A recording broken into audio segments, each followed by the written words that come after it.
A Estratégia do Dia, o podcast original da Bloomberg Linha. Um novo relatório sobre a regulamentação da reforma tributária foi apresentado na madrugada desta quarta-feira, e o relatório do projeto principal decidiu manter os veículos elétricos na lista de produtos submetidos a um imposto seletivo, o chamado Imposto do Pecado. Esse tributo foi criado pela reforma para desestimular o consumo de bens e serviços que fazem mal à saúde e ao meio ambiente. Mas olha só que interessante! Um assunto que poderia parecer tão desconexo quanto um fiozinho de cabelo dourado no paletó guardado dentro do armário. No mesmo dia, desconexamente, o Chile chegou a um acordo com os Estados Unidos para permitir que um componente-chave de baterias de lítio conte para os créditos fiscais sob a Lei de Redução da Inflação dos Americanos. Ou seja, por lá, baterias de lítio têm tributação menor por supostamente ajudarem o meio ambiente, enquanto que, por aqui no Brasil, por conta das baterias de lítio, os carros elétricos podem ter uma tributação maior por supostamente prejudicarem o meio ambiente. A estratégia do dia de hoje é entender a lógica por trás da discussão de cada uma dessas propostas nos seus respectivos países e ainda te contar um pouco sobre o ciclo do lítio, cuja maior reserva do mundo está aqui na América do Sul. E digo mais, para você ficar por dentro de todas as notícias, ainda vamos falar sobre a subsidiária de lubrificantes da Cosan, que entrou com um pedido para uma oferta pública inicial de ações nos Estados Unidos, e sobre a inflação do Brasil, que veio abaixo do esperado. É a união da inflação com impostos com Estados Unidos, com o Brasil, neste podcast. Que delícia! Antes de continuar, não esqueça de se inscrever aqui, de ativar as notificações para ficar informado de tudo e também de seguir a Bloomberg Linha em todas as redes sociais. Eu sou Ana Carolina Zitlain, esse é o Estratégia do Dia, e se você estava morando embaixo de uma pedra, você não está maluco, costumava se chamar Ouvindo um Podcast, agora a gente foi rebatizado, somos a Estratégia do Dia. Vamos às notícias. A Moove, subsidiária de lubrificantes da Cosan, entrou com um pedido confidencial para uma oferta pública inicial de ações, ou IPO na sigla em inglês. A empresa protocolou um rascunho da declaração de registro junto à Comissão de Valores Mobiliários dos Estados Unidos, a CVM deles de lá, conforme foi informado pela Cosan. A quantidade de ações a serem oferecidas e a faixa de preço ainda não foram determinadas. A Cosan possui cerca de 70% da Moove, enquanto o fundo de buyouts CVC Capital Partners detém uma participação de 30%. Pim, pim, pim, pim, pim. É a primeira parada para a informação deste podcast. O que é um fundo de buyout? A apresentadora Ana. O buyout acontece quando um investidor ou um grupo faz a aquisição da maior parte dos ativos de uma empresa. Nesse caso aqui não foi a maior parte, mas 30%, uma fatia relevante da Moove. A Moove produz, vende e distribui lubrificantes e graxas para diversas indústrias, de acordo com o seu site. A empresa já afirmou anteriormente que é uma das maiores produtoras e distribuidoras de lubrificantes e óleos básicos na América do Sul, Europa e Estados Unidos. Já a Cosan é controlada pelo bilionário brasileiro Rubens Ometo, e seus negócios incluem uma joint venture com a Shell, a Raízen, e a maior operadora ferroviária independente do país na América do Sul, a Rumo. O Índice Nacional de Preços ao Consumidor Amplo, famoso IPCA, desacelerou para 0,21% em junho, após ter avançado 0,46% em maio, segundo dados divulgados na quarta-feira pelo Instituto Brasileiro de Geografia e Estatística, dessa vez famoso IBGE. O resultado veio abaixo do esperado pelo mercado. No ano, o IPCA tem uma alta de 2,48%. Já no acumulado dos últimos 12 meses, a taxa de 4,23%, acima do observado anteriormente. Na avaliação de Ettore Sanches, que é economista-chefe da Ativa Investimentos, com quem eu já falei algumas vezes por telefone na minha vida de repórter, o dado mostra que o processo desinflacionário está consistente com efeitos para reduzir as perspectivas de altas na curva de juros. Dos 9 grupos de produtos e serviços pesquisados, 7 tiveram alta em junho, de acordo com o IBGE, sendo que o maior impacto veio do grupo de alimentação e bebidas, com uma alta de 0,44%. Já a maior variação veio do grupo de saúde e cuidados pessoais, com alta de 0,54%. Um novo relatório sobre a regulamentação da reforma tributária foi apresentado na madrugada desta quarta-feira, após uma reunião entre o grupo de trabalho que avaliou o projeto e líderes partidários. Lembrando aqui rapidamente que a reforma tributária vai unificar 5 tributos do Imposto sobre Valor Agregado, o IVA, que terá uma alíquota padrão estimada em 26,5%. Essa alíquota vai ser aplicada à maioria dos serviços e produtos. Alguns itens serão isentos, enquanto outros terão uma alíquota reduzida, assim como também há aqueles que serão tributados com uma alíquota superior a padrão. Dando uma resumida antes da gente entrar aí no nosso ponto principal do episódio de hoje, todos os remédios, segundo este relatório, terão impostos reduzidos, seja isenção total ou redução da alíquota. As proteínas animais, no entanto, permaneceram fora da cesta básica com imposto zero, o que irritou a oposição e a bancada do agronegócio representada pela Frente Parlamentar do Agronegócio. Dado este pequeno resumo que você precisa saber para discutir com os seus colegas na mesa de bar nesta sexta-feira, agora você pode entrar com a sua informação crucial que deixará todos de boca aberta. O relator do projeto principal da regulamentação da reforma tributária, o Reginaldo Lopes, do PT de Minas Gerais, decidiu manter os veículos elétricos na lista de produtos submetidos ao imposto seletivo, apesar das polêmicas em torno do assunto. O tributo foi criado pela reforma para desestimular o consumo de bens e serviços que fazem mal à saúde e ao meio ambiente. Este imposto seletivo, o imposto do pecado, que está previsto na reforma tributária, visa tributar produtos que causam impactos negativos, como cigarros, bebidas alcoólicas e combustíveis fósseis. A intenção é desestimular o consumo desses itens e gerar recursos para o financiamento de políticas públicas. Mas aí você se pergunta, será que eu ouvi direito no início deste podcast? O carro elétrico, que costuma ser colocado como uma alternativa aos combustíveis fósseis, que são altamente poluentes, entrou nesta lista do chamado imposto do pecado. Sim, foi isso mesmo. Justamente o imposto que quer desestimular coisas que fazem mal ao meio ambiente. Bom, antes de eu te falar qual foi a justificativa para os carros elétricos serem colocados dentro do imposto do pecado, eu quero que você segure essa informação, entre num aviãozinho comigo e voe lá para o meio do deserto do Atacama, no norte do Chile, pertinho da fronteira com a Bolívia e a Argentina. Neste momento deve estar fazendo tipo menos 2 graus lá, porque estamos falando de um deserto de altitude, ou seja, além de muita areia, céu azulzinho, um frio do caramba à noite e pegadas de dinossauro em alguns lugares, essa região do mundo é uma das mais ricas em vários minérios usados por todo o mundo há centenas de anos. O Chile é o maior produtor de cobre mundial e o dono da maior reserva de lítio do mundo. Agora, olha só, eu já tirei um spoiler lá em cima.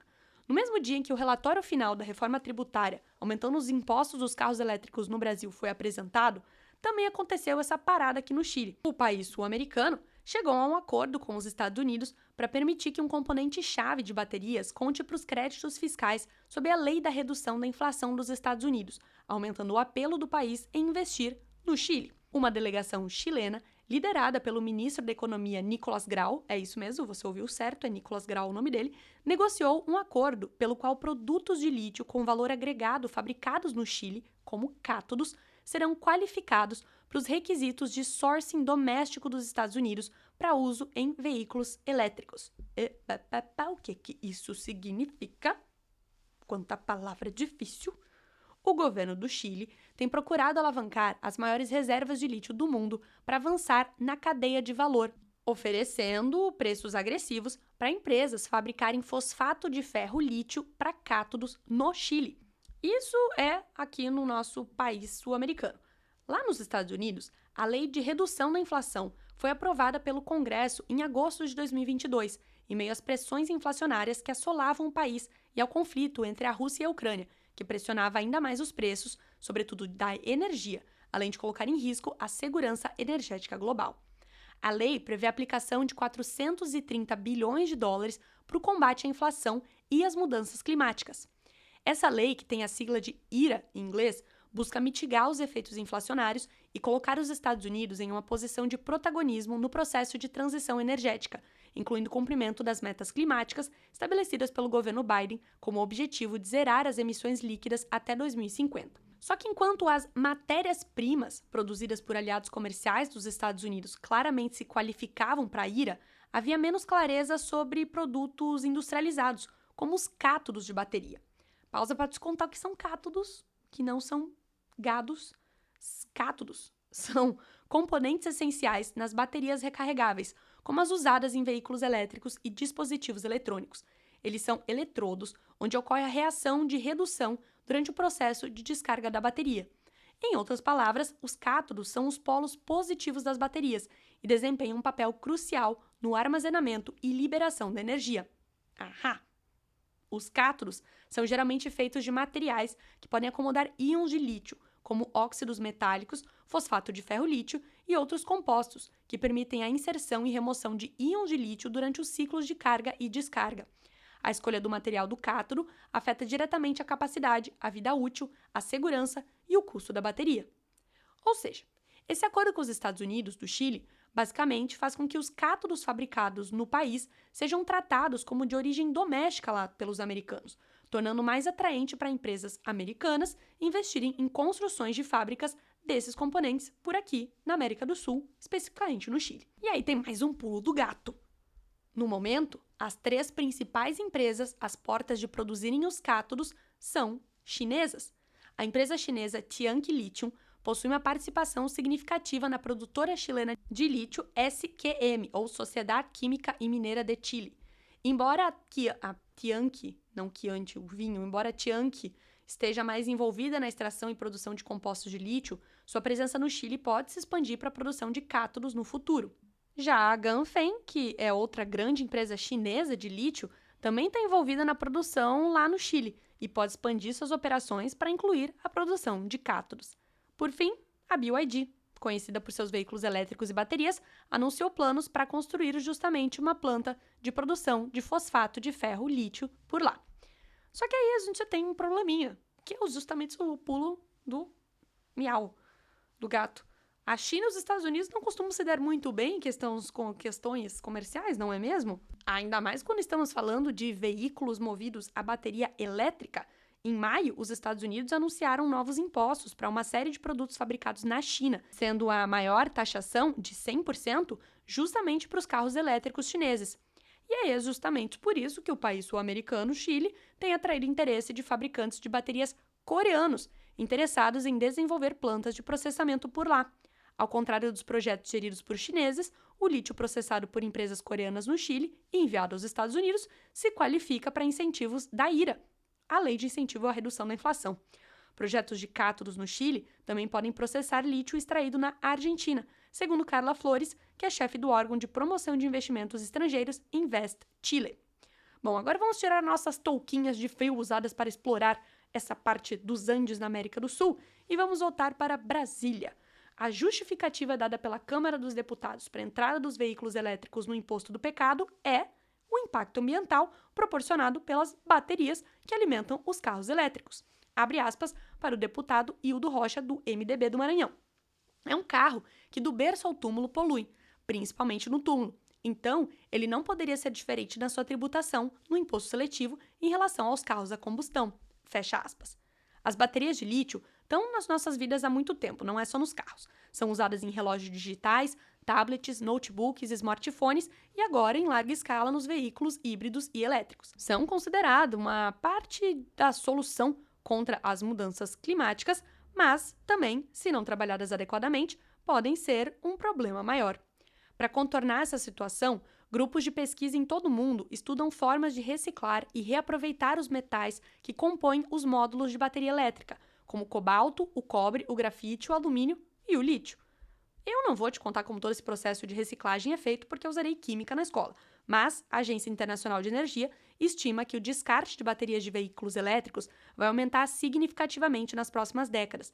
Em 2020, foram geradas aproximadamente 50 mil toneladas de baterias descartadas globalmente, e esse número deve atingir cerca de 6 milhões de toneladas até 2040, de acordo com as previsões do cenário de desenvolvimento sustentável da agência. Bom, meu caro ouvinte, para nós nos resta deixar aí o seu comentário na caixinha de comentários do Spotify sobre nessa interpretação das baterias de lítio lá nos Estados Unidos e aqui no Brasil. Você tá do lado de quem? Você tá do lado da briga? Eu tô sempre do lado da briga, porque a briga é a notícia. Gostou desse slogan? Que brega. Chegamos ao final de mais um podcast, ainda sendo boicotada pelo Spotify. Mentira, te amo Spotify. Mas seguimos aí com problemas, dificuldades técnicas após a mudança de estrutura na plataforma do Spotify que usamos para publicar aqui o podcast. Logo, eu ainda não consigo ter acesso aos comentários de vocês. Eles anunciaram essa mudança, agora a gente vai poder curtir aqui do nosso lado os comentários que vocês deixarem, a gente vai poder moderar de uma maneira um pouquinho melhor, vai ficar mais fácil para vocês também acompanharem o que as outras pessoas estão falando, mas esse recurso ainda está em construção ou implementação final aí na plataforma, ainda não chegou aqui para o nosso querido podcast. Então, não se preocupe, se você quiser muito mesmo, pô, é verdade, né? Eu pedi pra vocês deixarem comentário de vocês e agora eu tô falando que não tem como.